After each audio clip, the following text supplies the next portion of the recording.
നമസ്കാരം. ഇന്നത്തെ നമ്മുടെ ഈ ചർച്ചയിലേക്ക് സ്വാഗതം.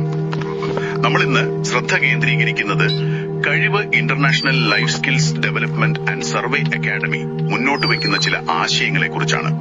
പ്രധാനമായും അവരുടെ yoga is the A to Z of life എന്നൊരു സമീപനമുണ്ട്. അതിലെ G ഫോർ ഗുണസ്, അതായത് ഗുണങ്ങൾ എന്ന ഭാഗമാണ് നമ്മൾ ഇന്ന് വിശദമായി നോക്കുന്നത്. എന്താണ് ഈ ഗുണങ്ങൾ?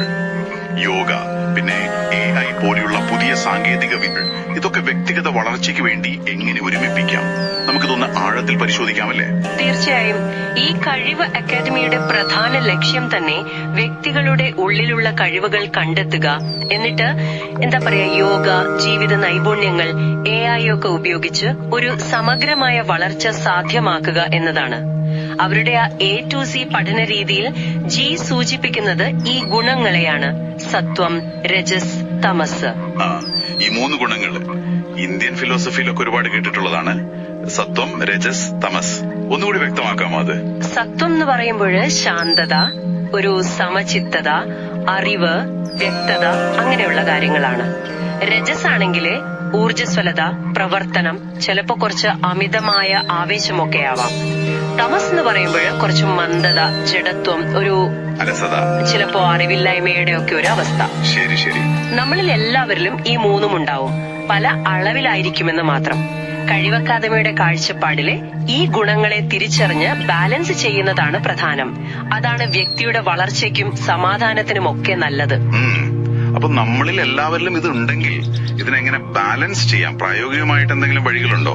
കാരണം ഇത് കേൾക്കുമ്പോ ഓക്കെ തിരിച്ചറിയാം, പക്ഷെ ബാലൻസ് ചെയ്യുക എന്ന് പറയുന്നത് അത്ര എളുപ്പമുള്ള കാര്യമല്ലല്ലോ. അല്ല, പക്ഷെ അതിനും ചില പ്രായോഗികമായ വഴികൾ ഈ വിവരങ്ങളിൽ പറയുന്നുണ്ട്. ഇപ്പോ സത്വഗുണം കൂട്ടാനായിട്ട് ധ്യാനം, യോഗ ചെയ്യുന്നത്, പിന്നെ പ്രകൃതിയുമായിട്ടൊക്കെ കുറച്ച് സമയം ചെലവഴിക്കുന്നത്, സാത്വികമായ ഭക്ഷണം, ഇതൊക്കെ നല്ലതാണ്. അതുപോലെ രജസിന്റെ ആ ഒരു ഊർജമുണ്ടല്ലോ, അത് നല്ല കാര്യങ്ങൾക്ക് വേണ്ടി ഉപയോഗിക്കുക. ക്രിയേറ്റീവ് ആയിട്ടുള്ള കാര്യങ്ങൾ ചെയ്യുക, അല്ലെങ്കിൽ കൃത്യമായ ലക്ഷ്യത്തോടെ പ്രവർത്തിക്കുക, വ്യായാമം ചെയ്യുക, ഒക്കെ ആവാം. ആ ഊർജം വെറുതെ പാഴാക്കാതെ ഉപയോഗിക്കുക. അതെ. അതുപോലെ തമസിനെ നിയന്ത്രിക്കാനും വഴിയുണ്ട്. ആവശ്യത്തിന് റെസ്റ്റ് എടുക്കണം, പക്ഷെ ഒരുപാട് അലസതയിലേക്ക് പോവാതിരിക്കാൻ ചെറിയ ചെറിയ ആക്ടിവിറ്റീസ് ചെയ്യാം. പിന്നെ ശ്രദ്ധ മാറ്റുന്ന കാര്യങ്ങൾ, അതായത് TV ഒരുപാട് കാണുന്നത്, മൊബൈൽ ഉപയോഗം, അതൊക്കെ കുറയ്ക്കുന്നത് തമസിനെ നിയന്ത്രിക്കാൻ സഹായിക്കും. കഴിവ് അക്കാദമി ഇതിനെ ഗുണാസ് എന്നൊരു അക്രോണിമായിട്ട് കൂടി പറയുന്നുണ്ട്. ഓരോ അക്ഷരത്തിനും ഓരോ അർത്ഥം കൊടുത്തുകൊണ്ട്. G ഗൈഡൻസ്, അതായത് സത്വത്തിലൂടെ വ്യക്തത. U അൺലീഷിംഗ്, രജസിനെ ശരിയായി ഉപയോഗിക്കുക. N നാവിഗേറ്റിംഗ്, തമസിനെ മനസ്സിലാക്കി നിയന്ത്രിക്കുക. A ആക്ടിംഗ്, ബോധപൂർവം പ്രവർത്തിക്കുക.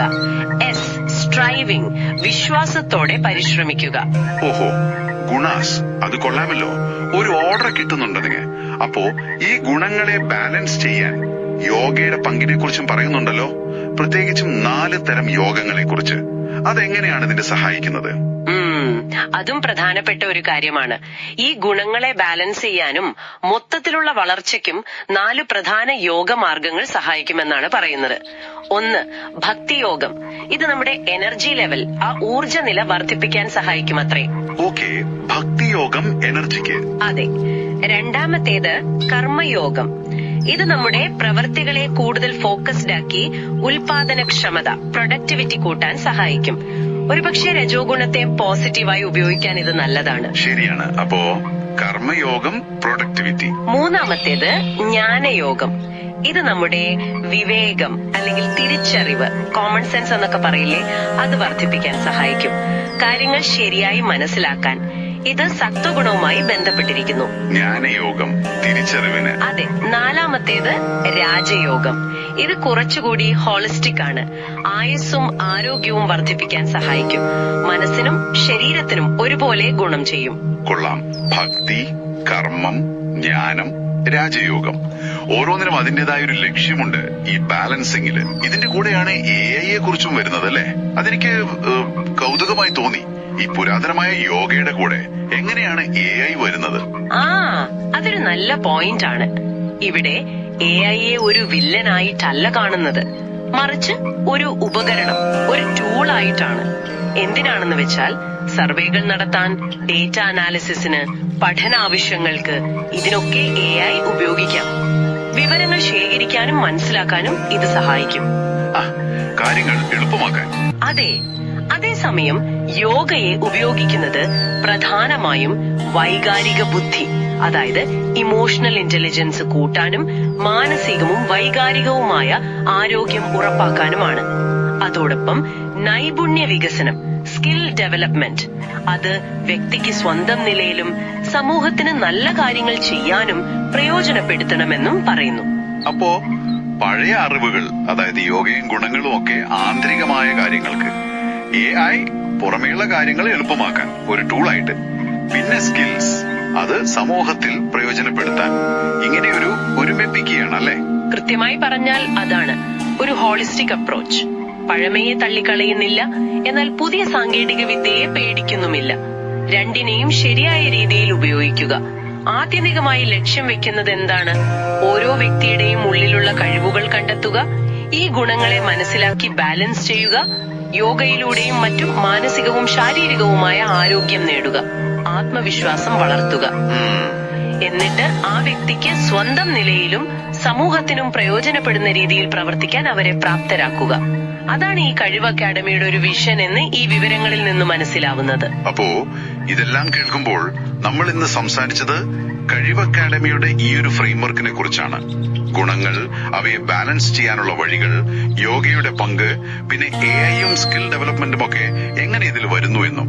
അതെ, ചുരുക്കത്തിൽ നമ്മൾ ഈ ഗുണങ്ങളെക്കുറിച്ച് അറിയേണ്ടതിന്റെ പ്രാധാന്യം, അവയെ എങ്ങനെ സന്തുലിതമാക്കാം എന്നതിനെക്കുറിച്ചുള്ള ചില വഴികളാണ് ചർച്ച ചെയ്തത്.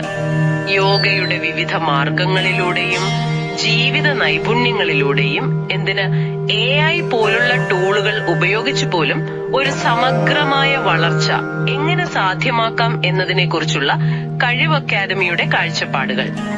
ഇനി നിങ്ങളൊന്ന് ചിന്തിച്ചു നോക്കൂ. നിങ്ങളുടെ ഇപ്പോഴത്തെ ജീവിതത്തിൽ അല്ലെങ്കിൽ ഇന്നത്തെ ഒരു ദിവസം എടുത്താല് ഈ പറഞ്ഞ സത്വം, രജസ്, തമസ്, ഇതിൽ ഏത് ഗുണമാണ് കൂടുതലായി മുന്നിട്ട് നിൽക്കുന്നത് എന്ന് നിങ്ങൾക്ക് തോന്നുന്നത്? ആ ഒരു തിരിച്ചറിവ് മാത്രം മതി ഒരു പക്ഷേ നിങ്ങളുടെ ജീവിതത്തിൽ കൂടുതൽ ബോധപൂർവമായ പോസിറ്റീവായ മാറ്റങ്ങൾ കൊണ്ടുവരാൻ തുടങ്ങാൻ. അങ്ങനെയൊരു ചിന്തയോടെ നമുക്ക് ഇന്നത്തെ ഈ ചർച്ച അവസാനിപ്പിക്കാം.